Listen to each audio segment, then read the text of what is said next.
One of the important ingredients to being a successful player, senior or younger, is correct mechanics. And let's start with the grip. Now, the grip is kind of evolving in the world of pickleball. We've, in the past, taught continental grip, which is basically a shake hands grip. And we don't have time to switch most of the time in pickleball, so forehands and backhands would be hit with that. Today's world of pickleball, most players are switching to more of an Eastern forehand. So my hand is more, this heel of my hand is more behind the handle. And the advantage to that, it allows me to hit that forehand volley farther in front of me.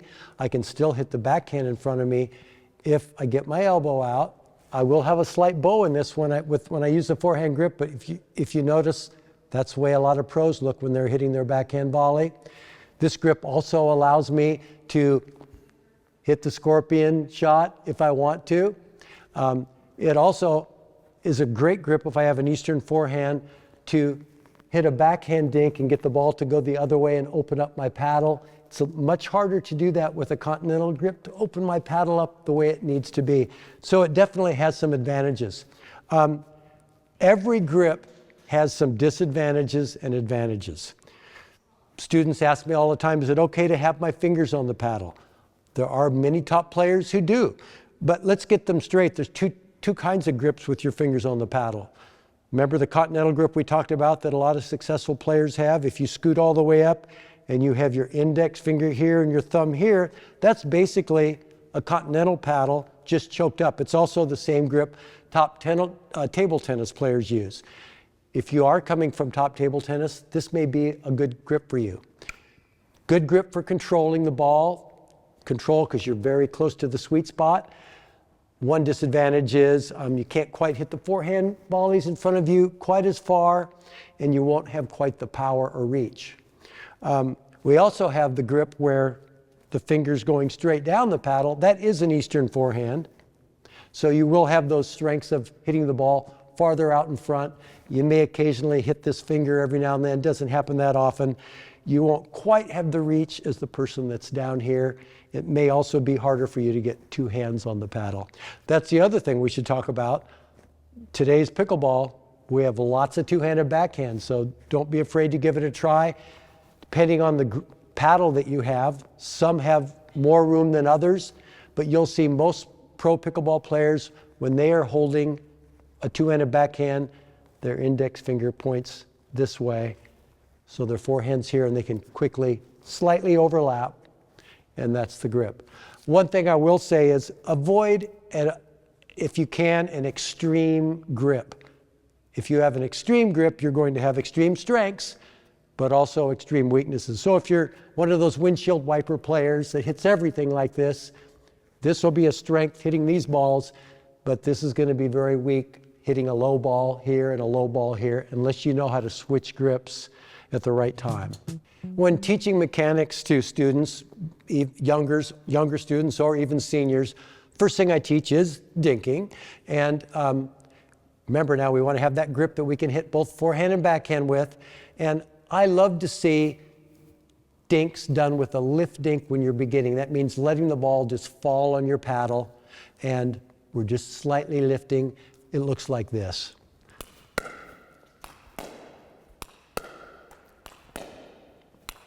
You notice how I'm letting the ball fall on my paddle because I'm using a lift dink. It's a very consistent dink because I'm taking out a big variable by letting the ball fall on my paddle. And that is, if a ball is falling, so watch this, if I drop it and let it fall, my paddle's open to the sky. If I can let a ball that's falling hit my paddle, I get to always have my paddle open almost the same angle.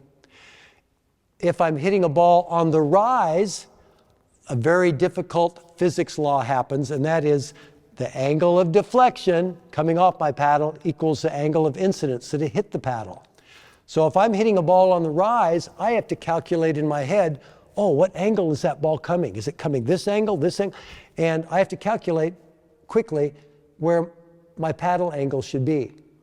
If I'm only hitting lift dinks, it's very easy for me to calculate because it's just, I'm taking that out of the formula. I can just open up my paddle. So whenever possible, I like my students to hit lift dinks. Watch some more lift dinks.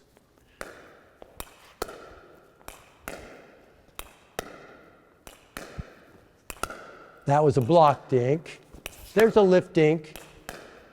Here's a lift dink. Now I can't do it on all the dinks I get. If an aggressive ball comes to me, I am going to have to use a block dink like there, and that was why I missed actually. That's a tougher dink. There's a block dink.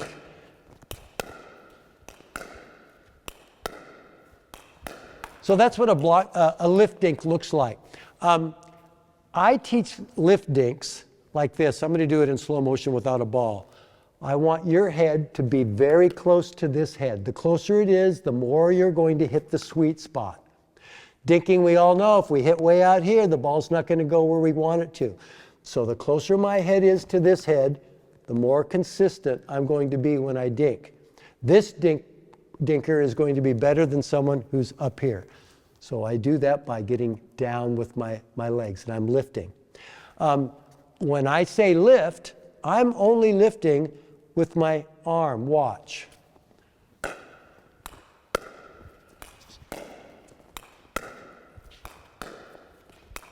Now, there are some people that teach dinking like this, lifting with their legs. Well, this is a senior video. If I'm in a tournament and I'm doing 10,000 leg lifts in that tournament, I'm not going to make it to the finals. I'm going to be worn out when I get there. So I want to eliminate all this leg lifting. And besides that, lifting with, I'm doing a fine motor skill. I want the smaller muscles involved. I don't want the bigger muscles. So that's why I teach it this way. Watch again. See how much energy I'm saving by only lifting with my hand. I'm just opening it. The other very important thing is look how wide my feet are. That's going to save me a lot of movement. People that are like this, they can't get to these balls and they have to run all over the place. My feet wide in an athletic stance, I feel like I'm wider than I was when I played basketball. I can get to a lot of dinks just by leaning and not even moving. See how I just am leaning? Now I am very balanced when I hit every ball. I do want to be balanced.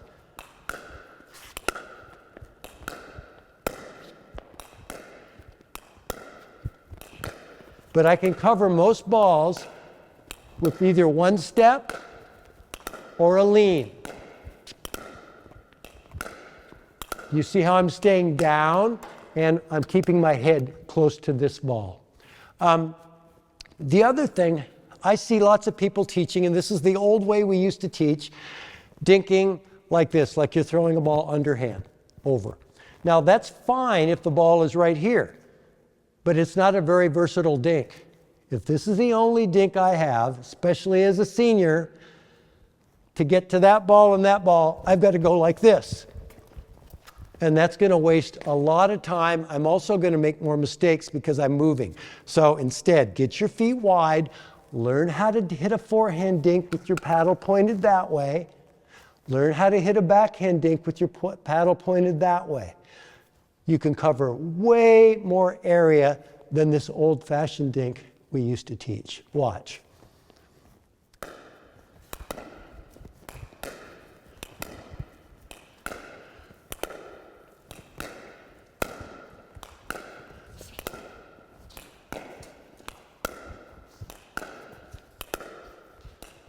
So do you see, I'm not using a ton of energy to cover a lot of court just by doing that. So it all stems from feet wide apart. Remember now, even though we're dinking, my paddle is up and out in front of me because I might have the ball popped at me. So I want to be prepared for that ball too. But look at how much area I can cover. Another important mechanic for footwork mechanic for seniors to add to their game is a lunge when they have to go to an extreme left or right. If I have to go to my right, I can get a lot of balls by lunging this way, but I'm balanced. If I have to go directly left rather than crossing. I'm in trouble here. If I cross, the next ball is going to come here. Last resort, you can cross, but if you do, you better dink that ball so you have time to come back. But you can get to a lot of balls by that little lunge. Now all my weight's on this left leg and I'm balanced. And when you do these lunges, finish the shot before you come back. I see too often people do this. They will lunge, haven't finished the shot and come back, and then they miss the shot. And now let's talk about our mechanics at the net. Especially, well, I like this for everybody, but as a senior, this is required. Remember, if we're a senior and our mechanics are better than the younger athlete, they may be younger, quicker, and jump higher, but if our mechanics are better, we have a chance. Paddle out in front. I'm hitting volleys, so balls before they bounce. This is a great time to talk about grip pressure. We talked about grip earlier, how to hold it, but this is very important when we're hitting volleys. If we talk about a scale 1 to 10, 1 being very soft, where it's a bird, he could almost fly out of our hand, but we just barely have that bird in our hand, that's a 1. 10 is intense, tight. Well, we're never going to be a 10 when we play pickleball. But this is something I teach in between every shot in pickleball. I want you to be a 1. I want you to be very relaxed with your hand for a couple reasons. It helps you relax and it makes your hands a lot quicker. If you're at home now watching, grip your paddle soft and see how quick you can move your hands, and now grip it like a 10 and you won't be able to move your hand. So it all starts with a nice ready position, paddle out in front, and my hand is very relaxed right now. Now, if I have to quickly hit a volley, I can preset that paddle. Presetting means I'm putting that paddle right where I want the ball to go as soon as I can. I don't want to be rushed. We talked about preparing early in another episode, but I'm going to prepare early. But helping me do that is having relaxed hands. So watch here. I'm going to hit a forehand volleys and backhand volleys where everything's out in front of us, not back here, out in front, and presetting the paddle early.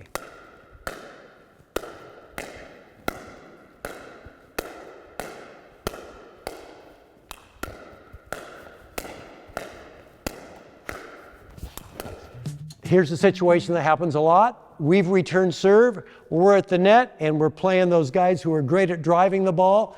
I'm in my athletic stance, paddles out in front, relaxed in that grip tension of 1, so I can early prepare that paddle face, get the paddle in the right position, and I can block it back deep. I want to keep those guys pinned to the baseline. Back to grip pressure. Remember, grip pressure of 1 in between shots, but those firm volleys you just saw me hit, now I'm firming up to about a 6 or 7 because I'm pushing it. I want the ball to go harder and faster. The tighter my grip is, the more power I'm going to get. So remember that grip pressure is going to change as you play. A phrase all of us coaches in pickleball like to use a lot is less is more, and that's certainly applicable when we are dinking. Everything's short, everything's out in front. Same thing with volleys. Everything is short backswing and short follow through. Very true when we hit dinks and volleys. I want to show you a mechanical error that I see a lot. Even with some very good players, sometimes it causes a 4-0 player to get stuck at 4-0 and not make it to 4-5. And that is when they preset their paddle, they set it pointed the wrong direction, usually open. And then they realize it's open, and what do they have to do to get the ball over the net? And they realize that they have to close their paddle face, and then they do this. Now we have a ball in the net. I see lots of open closes. Now, opening and closing gives you more power, definitely gives you more power. But when the balls are coming fast, you don't have time for that. So watch how, again, what's the big error if I open and close, what could happen? This is what I typically see. See how I opened and closed my paddle? The paddle angle changed. I want you to preset that paddle to the angle you need for that particular shot and keep it there. Watch how my paddle angle changes on the height, on the various heights. If I have a low ball, I do have to open, but I keep it there. See how it's closing as I get a higher ball? So practicing that at home, you could do that with shadow swings with your backhands and forehands, picking a spot that you want your paddle pointed to, doing that early, and not changing angles during the swing.